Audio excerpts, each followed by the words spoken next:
morning. Good morning. Good morning. Good morning, my friends. God's blessings upon you.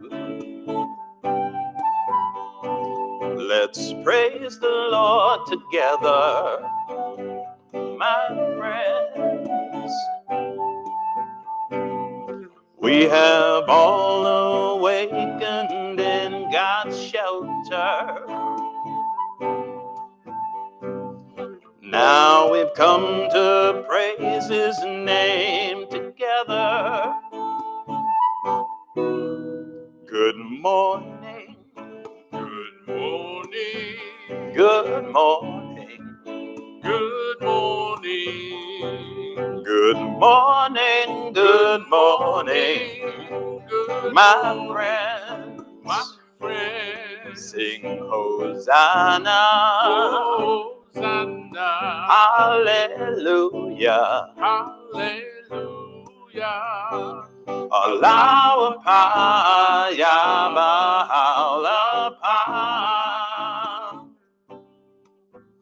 in the sanctuary of our Lord's protection and the stronghold of our Lord's defense. With His love, our spirits are illumined as we glorify His name. Our hearts are blessed. Good morning. Good morning. Good morning. Good morning. Good morning. Good morning, my friends. My friends. Good morning. Good morning. Good morning. Good morning. Good morning, Good morning, my friends.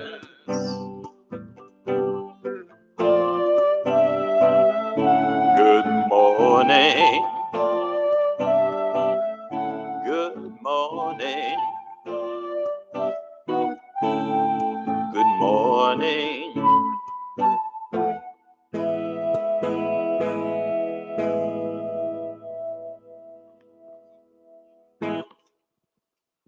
Good morning, everyone. How's everybody doing? Good morning.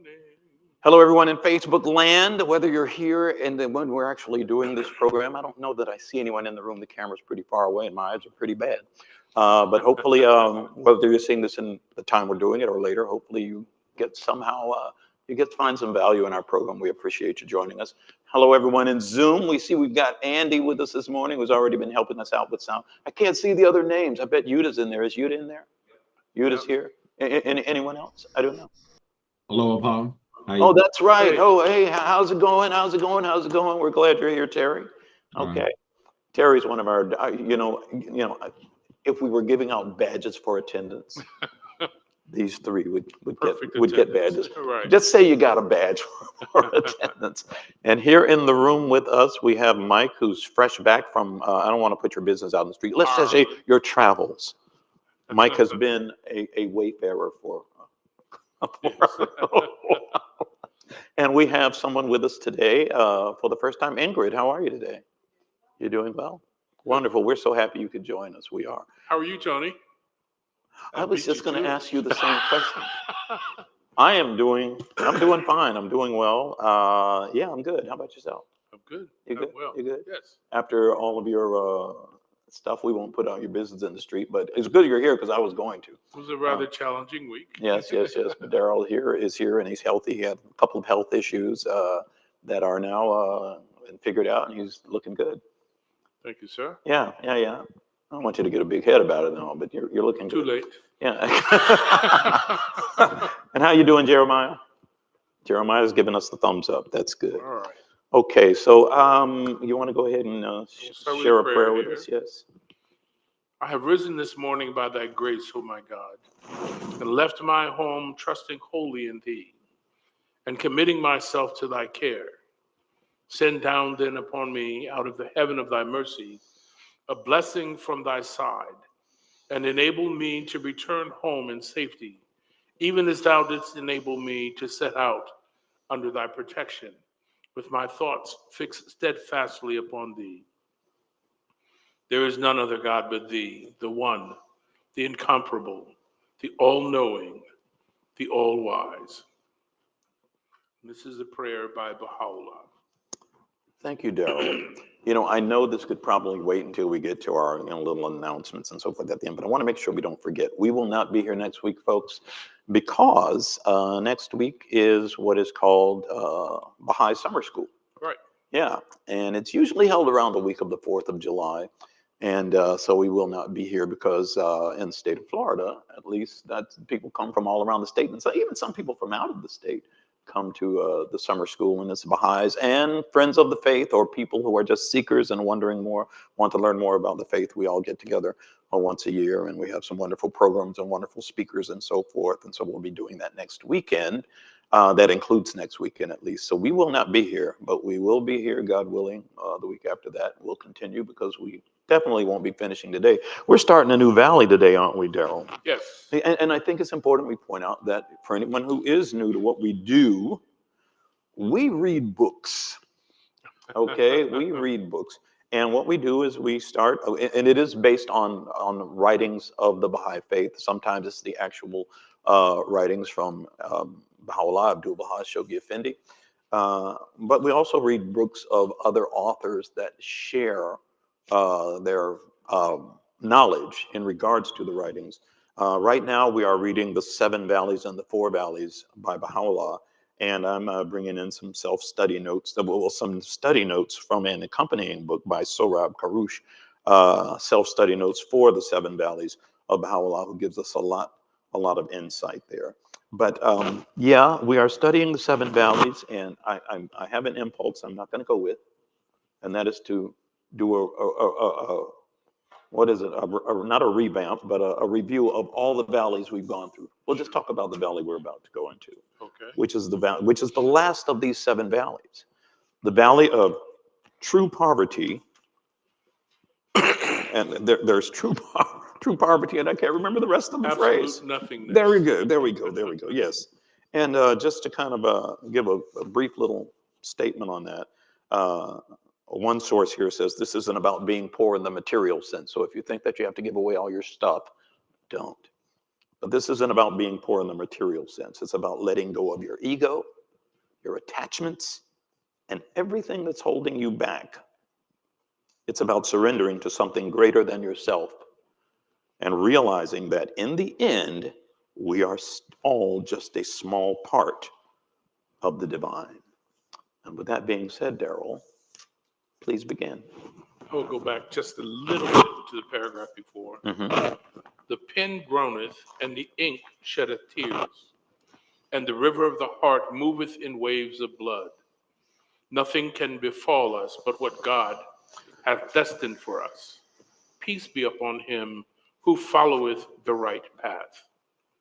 After scaling the high summits of wonderment, the wayfarer cometh to the valley of true poverty and absolute nothingness. This station is the dying from self and the living in God, the being poor in self and rich in the desired one. Mm-hmm. Poverty, as here referred to, signifieth being poor in the things of the created world, rich in the things of God's world. For when the true lover and devoted friend reacheth to the presence of the beloved, the sparkling beauty of the loved one and the fire of the lover's heart will kindle a blaze and burn away all veils and wrappings. Yea, all he hath, from heart to skin, will be set aflame, so that nothing will remain save the friend.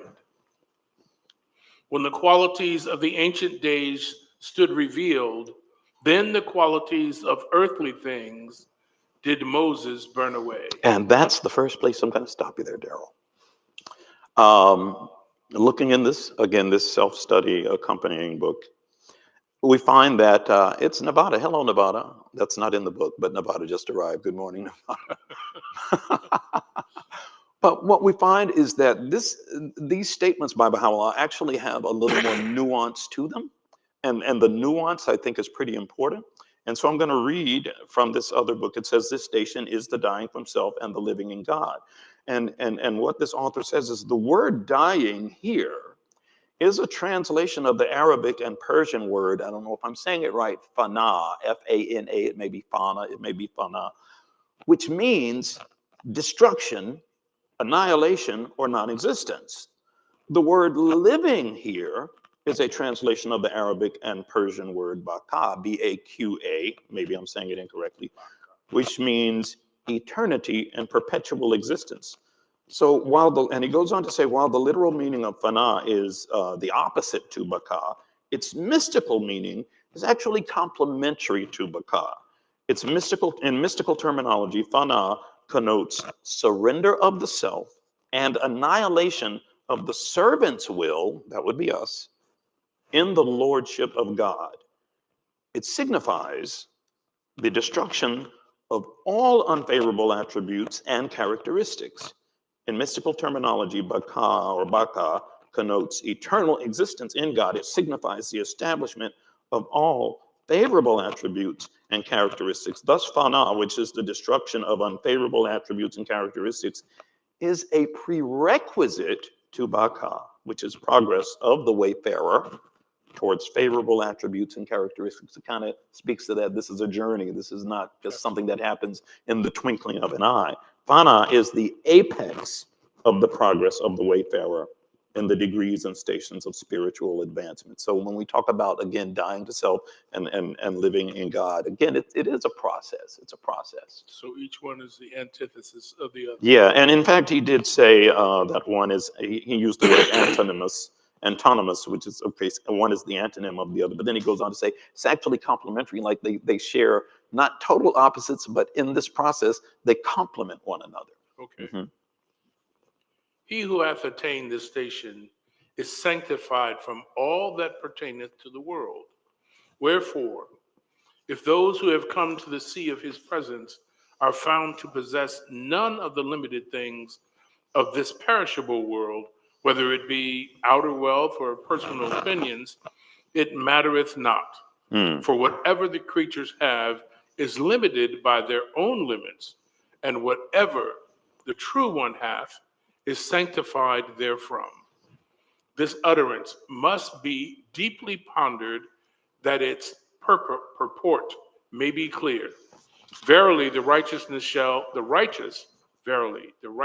drink of a wine cup tempered at the camphor fountain.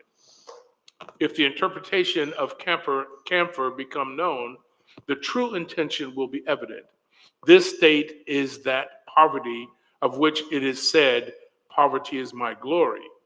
And of inward and outward poverty, there is many a stage and many a meaning which I have not thought pertinent to mention here. Hence, I have reserved these for another time, dependent on what God may desire and fate may seal. This is the plain whereon the vestiges of all things are destroyed in the traveler, and on the horizon of eternity, the divine face riseth out of the darkness, and the meaning of all on earth shall pass away, but the face of thy Lord is made manifest. And this is the second time I'm going to stop you. I'm counting the times I stop you to try and keep me from doing it too often. That's why. Notice he says that, where's that line about, verily the righteous shall drink of a wine cup tempered at the camphor fountain? And he says, if the interpretation of camphor become known, the true intention will be evident. And this author actually kind of explains that. He says, this statement is a reference to the following passage from the Quran. I will not read that passage, it's rather lengthy, but there is a footnote down here in which it explains camphor. And it says, and this is what makes this significant in this interpretation. Camphor is a white, translucent compound with a pleasant odor that was traditionally used as a component of incense. In Middle Eastern pharmacopoeia, camphor was used for its medicinal characteristics as an anti-allergic, anti-infection, analgesic, and metabolic equalizer. In mystic terminology, the pure white color of camphor was a symbol of perfection, which is achieved by a perfect mixture of all colors. So when we're talking about, drinking at the camphor fountain, it sounds like we're talking about some form of purification. That's me saying that. It's not this author or certainly not Baha'u'llah. But it says, if the interpretation become known, the true intention will be made evident. Maybe that kind of will help us understand the significance of that statement of verily the righteous shall drink of a wine cup tempered at the camphor fountain. Okay. This is the plain whereon the vestiges of all things are destroyed in the traveler. And on the horizon of eternity, the divine face riseth out of the darkness, and the meaning of all on earth shall pass away, but the face of thy Lord is made manifest. Mm-hmm.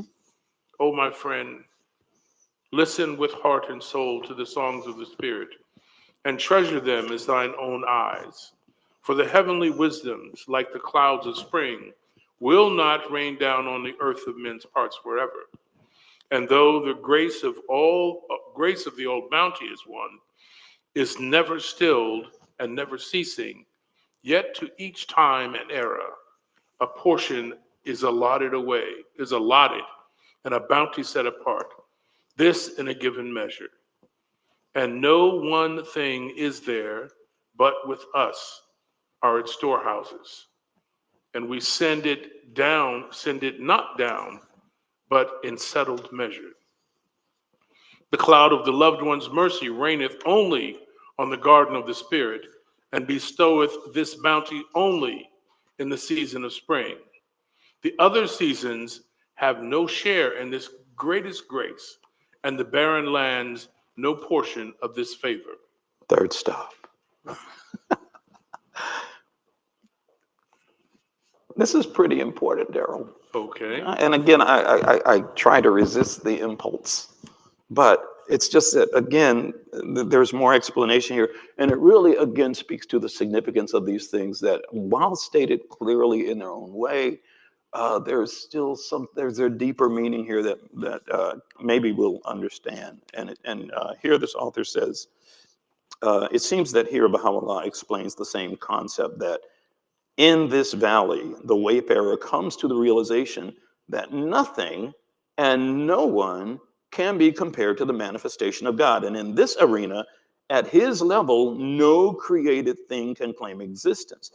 Therefore, this is the plane whereon the vestiges of the plurality of all things are destroyed in the wayfarer, and the beauty of the divine face emerging from behind the veil appears on the horizon of eternity, and the meaning of everything will perish save his countenance is made apparent. And it gets into that. There's one other little piece. This is actually from Baha'u'llah. O friends, it behoveth you to refresh and revive your souls through the gracious favors, which in this soul-stirring springtime are being showered upon you. So it's pointing out that, number one, as close as you can get to God, the closest you can get is through the manifestation of God. And Baha'u'llah is pointing out, in this day, he is the manifestation of God. And it behooveth you to refresh and revive your souls through the gracious favors, which in this soul-stirring springtime are being showered upon you. This is a spiritual springtime. Right. I'm done. Okay. I see you closed your book. And again, it's important to recognize that this document was written before the Baha'u'llah actually proclaimed his mission. Yes, so that's a good point. That's a very good point. Important You're putting your book down, Daryl. I am putting it down because we're accelerating just slightly today. Yeah, I should have mentioned that earlier. I hadn't really made the decision. But I guess we are going to be accelerating today. Okay.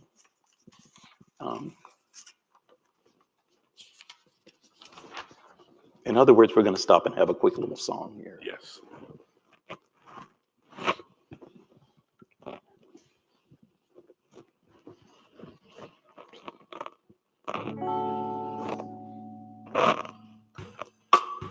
Try not to rub against this microphone.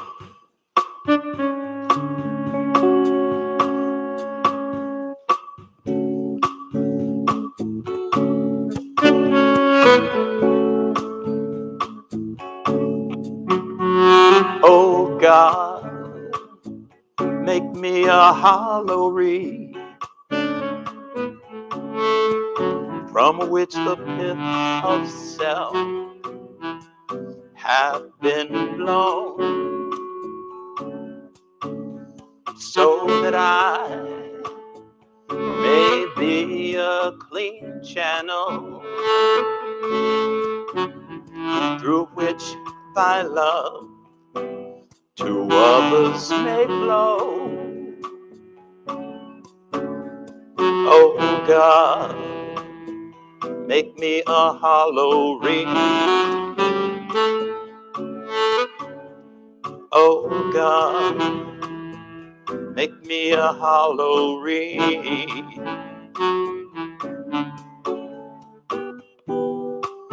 I've given up impatience.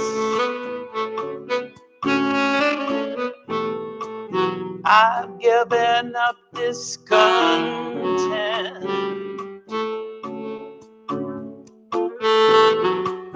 I will not chafe at my lot.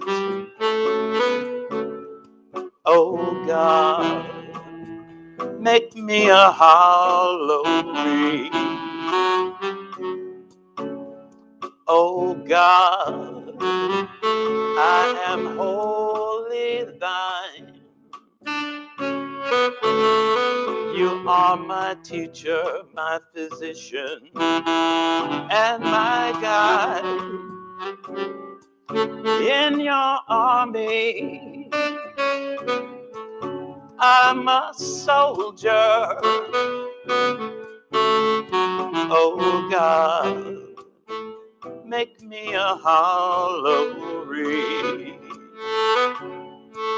Oh God, make me a hollow reed. You train me and change me, give me strength, faith, and understanding. You make sure my burden is no more than I can bear. I know that you're holding a place for me in your army of life. And I'll thankfully live now to be fully prepared to serve you.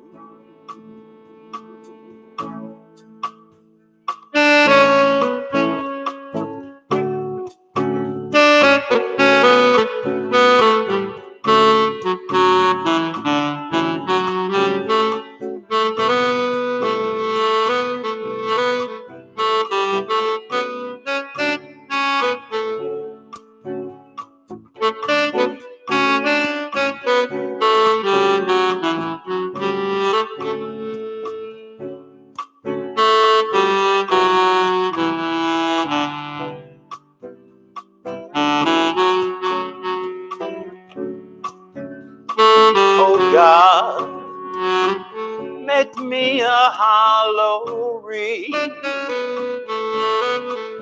from which the pith of self hath been blown,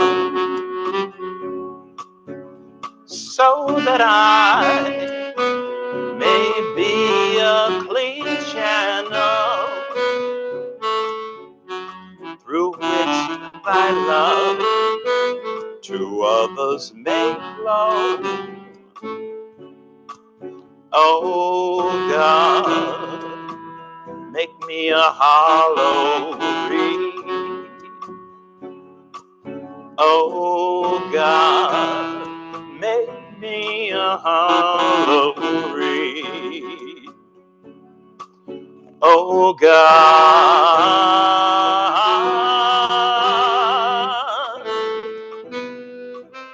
make me a hollow reed.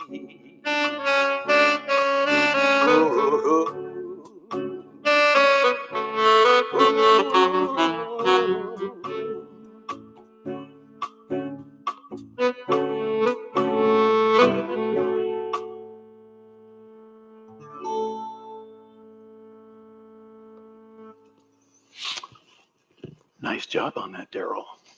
Thank you, Tony. Nice job for you too.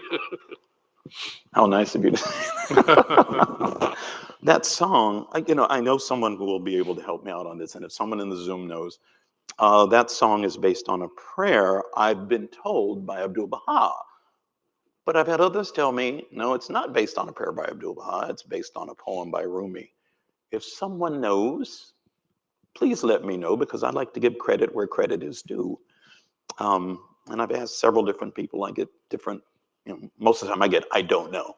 But I'd really like to know from someone who can give definitive proof. And I think right now, what do you think we should do? Go ahead and move to the okay. our audience.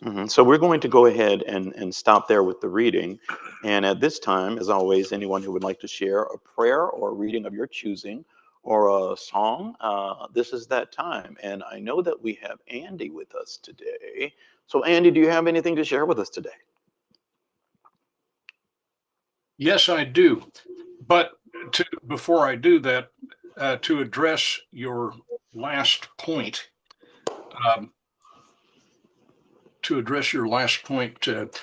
this is indeed a prayer, and it at least it appears so in the prayer book. O Lord, O God, make me a hollow reed from which the pith of self hath been blown, so that I may become as a clear channel through which thy love may flow. To others, yes. And so, you know what? It never occurred to me. It's in the prayer book. Yes. It would Yes. not be in the prayer book if it were not from one of the heroes of the faith, either the Bab or Baha'u'llah and Abdul-Baha. And I'm sure, thanks for embarrassing me by because I have looked at their prayer, and I mean, I've read it a zillion times in the book. Never once did it occur to me while thinking about this. Never once did it occur to me, why don't you just look in the prayer book and see, okay, who is it attributed to? And of course, it wouldn't be in that prayer book if it were not attributed to one of However, I don't know. Is it Abdul-Baha? I'll have to check. I believe so. But the thing is,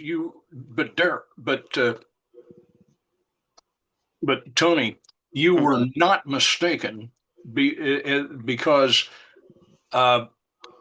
Baha'u'llah and Abdu'l-Baha both quote Rumi in things that occur in our prayer books and in other holy writings as well. Ah. So now, I can't speak to whether or not Rumi wrote that thing about the hollow reed. Mm-hmm. Well, thank you for sharing that. We really appreciate that, Andy. And now, even as we speak, I'm looking it up in the index here. But thank you. And so you got a song for us, Andy? Yeah. Thank you. Daryl is our sergeant of arms. He moves things along. Yeah. Looks like I'll be seeing you guys also at summer school. Wonderful, Right. wonderful.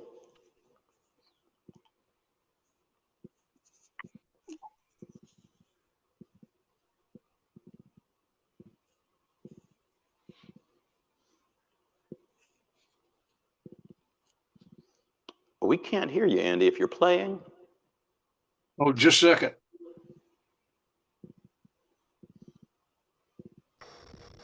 How about?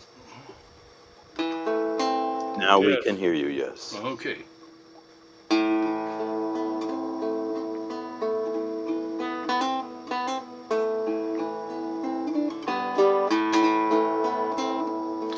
Ya Baha'ul Habha, Ya Aliullah, Ya Baha'ul Habha, Ya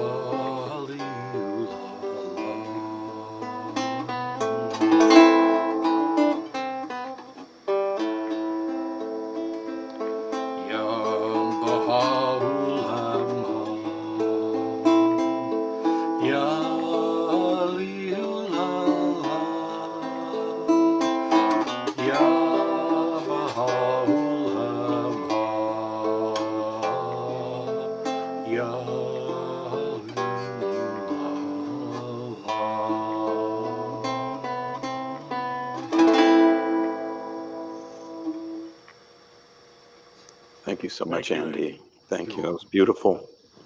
Is there anyone else who would like to share?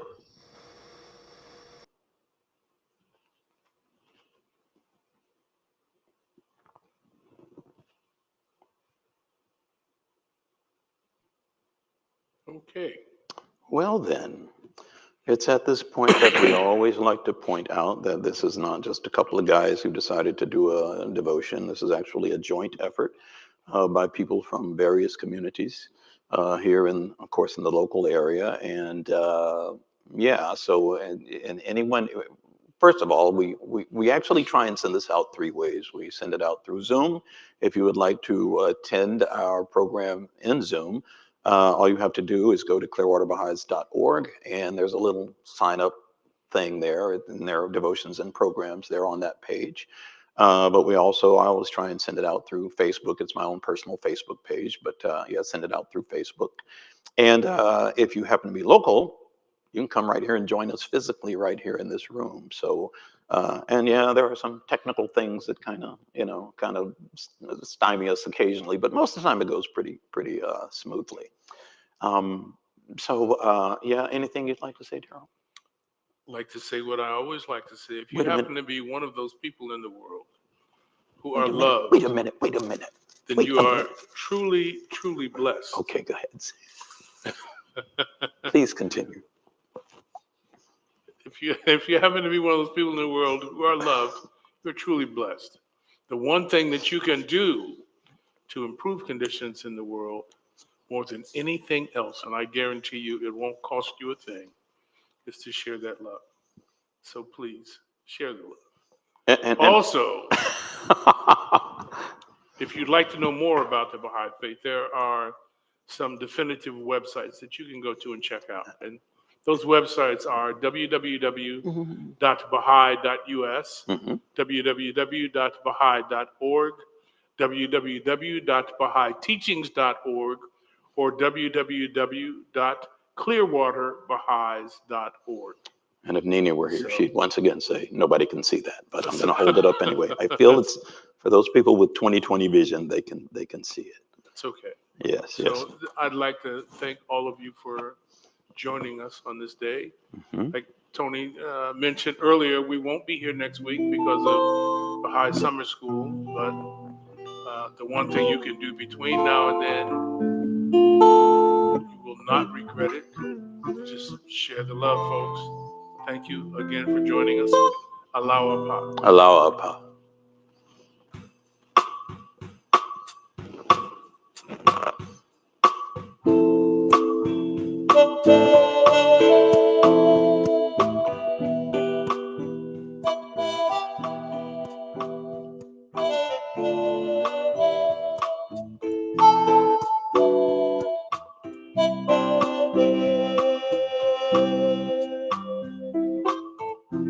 O people of justice, be as brilliant as the light and as splendid as the fire that blazed in the burning bush.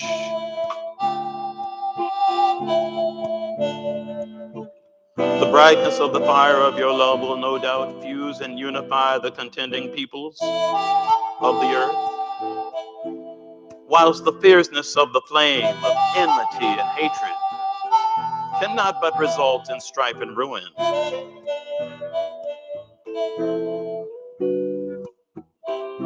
We beseech God that he may shield his creatures from the evil designs of his enemies. He verily hath power over all things. Let your vision be world embracing. Let your vision be world embracing.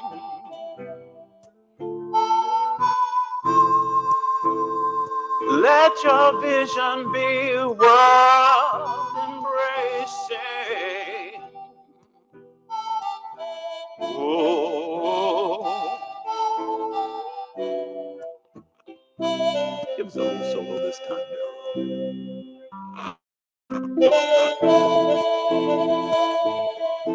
Be world embracing.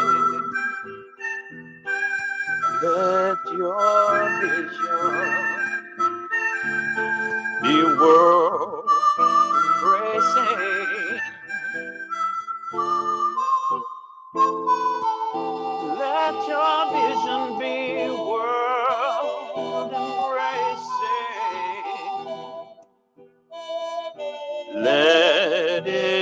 be world embracing. Watch over yourselves,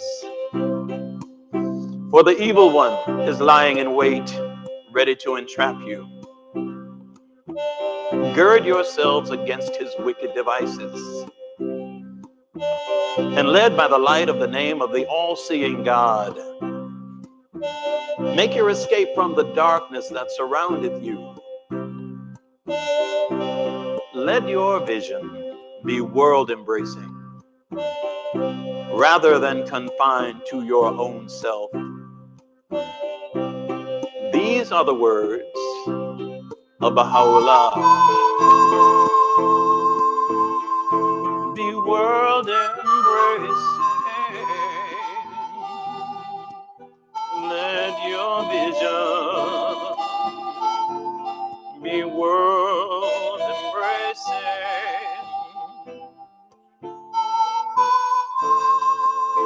Let your vision be world embracing.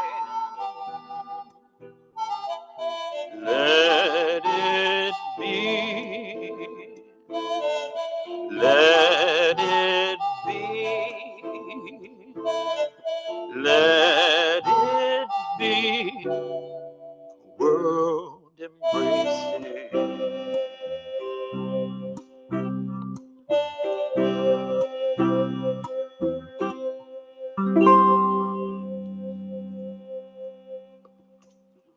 Have a good week, folks. Hope to see you here in 2 weeks.